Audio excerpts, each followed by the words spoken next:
Halo teman-teman, kembali lagi di channel Hello Science. Kemarin kita sudah belajar tentang pengertian biologi. Nah, video ini sebelah sini.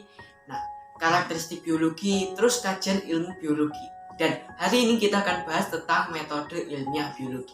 Sebelum kita belajar tentang metode ilmiah biologi, kalian tahu nggak sih tentang metode ilmiah itu apa? Oke, kita akan bahas singkat ya. Jadi, metode ilmiah itu adalah sebuah metode untuk memecahkan suatu permasalahan di dalam ilmu sains, ya kan? Metode ini biasa digunakan untuk ilmuwan melakukan eksperimen, terus membuat teori atau mempelajari alam di sekitar kita. Metode ilmiah di dalam sains itu berbeda-beda, walaupun tetap sama, termasuk ilmu sains. Sebagai contoh, metode ilmiah fisika itu berbeda dengan metode ilmiah kimia. Nah, sama seperti metode ilmiah yang kita pelajari hari ini, yaitu biologi. Nah, berbeda dengan metode ilmiah fisika dan kimia. Oke, langsung aja kita bahas metode ilmiah biologi. Yang pertama adalah merumuskan masalah. Masalah adalah sesuatu yang harus diteliti dan dicari jawabannya. Masalah yang dicari harus jelas. Biasanya masalah ini ditandai dengan sebuah pertanyaan. Oke, sebagai contoh, bagaimana kerja fotosintesis? Itu adalah sebuah pertanyaan.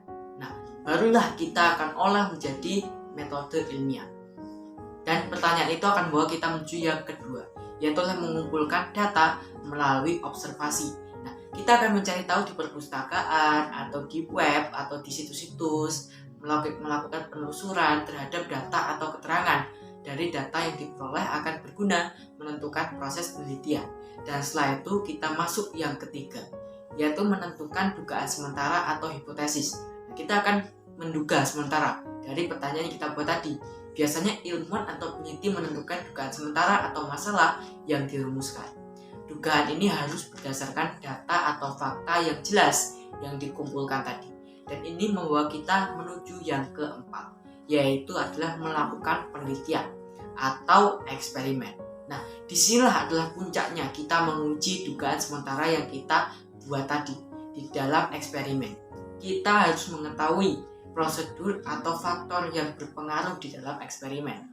Dan setelah itu kita akan masuk yang kelima, yaitu adalah mengumpulkan data dari hasil eksperimen. Semua hasil eksperimen tadi dicatat dan diamati secara teliti untuk melihat benar atau salah hipotesis atau dugaan sementara yang kita buat tadi. Dan setelah itu kita akan masuk yang keenam, yaitu adalah menjawab pertanyaan dari masalah yang diperoleh dari hasil eksperimen. Nah, di sini kita bisa tahu jawaban dari masalah yang kita buat pertanyakan tadi. Nah, hasilnya adalah benar atau salah dari eksperimen dan dugaan sementara tadi. Kalau sebetulnya itu sampai di sini aja metode ilmiahnya. Tetapi jika jawaban pertanyaan dan dugaan itu sementara kita itu salah, kita bisa masuk yang ketujuh, yaitu adalah mengulang kembali eksperimen.